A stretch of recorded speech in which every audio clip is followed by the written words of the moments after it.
Hey guys, how are you doing? It's Sean here. It's been a short while, but I've finally decided to do a bike check / review video of my downhill bike.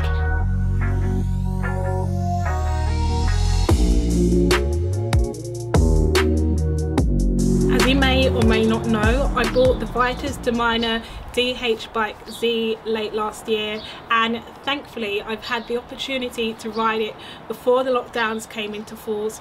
I'm really happy with this bike. As I've said numerous times, I struggle with climbs and I wanted a downhill bike because the downhill parts of the trails are the best anyway, so I might as well get a bike that's suited to it.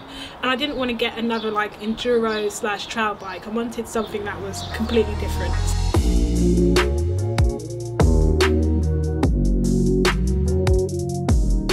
This isn't the first downhill bike in the Dominer range of the Vitus bikes, so Vitus has had plenty of experience and opportunity to make improvements on their earlier releases.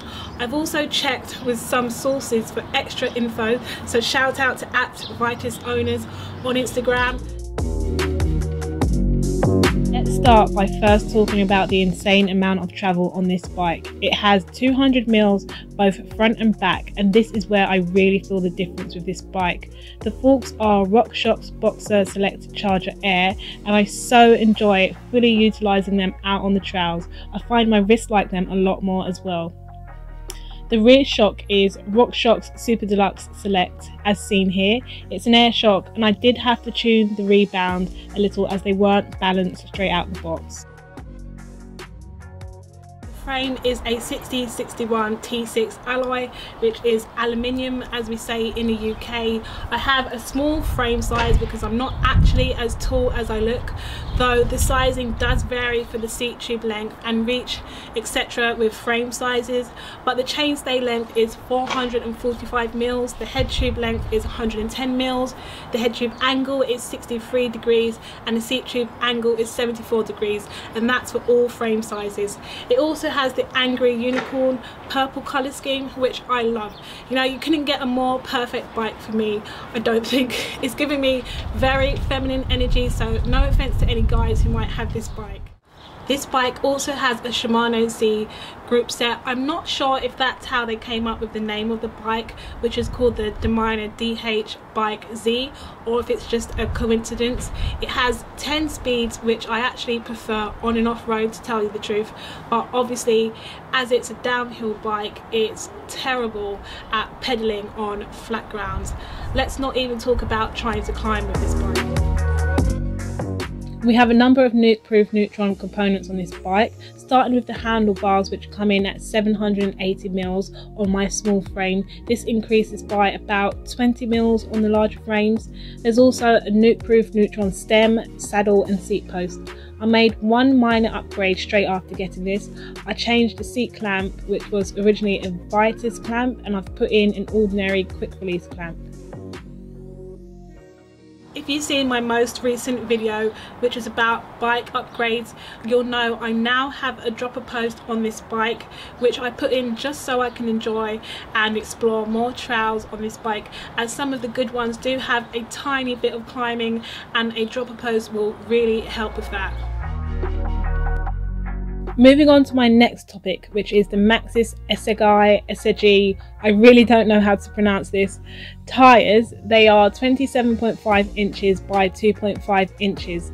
These are downhill tubeless tyres, and they're definitely super tacky. I think the best way to actually test how grippy your tyres is not to ride them on the trails, but to ride them on the road. Like, boy oh boy, your legs will hate you for it. It feels like riding through treacle. Needless to say, these tyres are great, and it's even better that they're tubeless. Tubeless is the way to go, I think.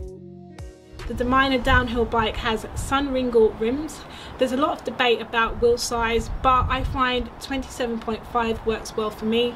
Let me know in the comment section what wheel size you're running and why. We also have SRAM Guide RE brakes. I find that these brakes are very precise. My first couple of bikes used V brakes and I thought they did a really good job because you could stop abruptly but not much else. Now I've been using disc brakes, I've realised that most of the time you don't want to stop so abruptly or else you might go over the bars. So these brakes are excellent at finding a happy medium and they give a much smoother braking experience. There are loads of other components on the bike which I won't go over or else this video would be 30 minutes long, but I do want to give a quick mention to the chain which is anti-rust and the ISCG05 mount which is fantastic. Most downhill bikes and high-end bikes usually have this out the box, but my first full suspension bike didn't, so I was quite happy to see this. The handlebars are nice and wide, which increases my stability so I can turn more easily, but obviously as the forks are longer you do lose some range of motion, but to be honest you're never really going to need more than it provides, so that's not a problem. This bike has an aggressive downhill geometry which means descents are so much easier and you really are able to get far back behind that seat without problem. The first thing I noticed when I built this bike and took it out was how it feels. The suspension is so smooth. Landing from drops feels like landing in a cloud or a bunch of pillows. Okay, that might be a slight exaggeration, but you get my drift.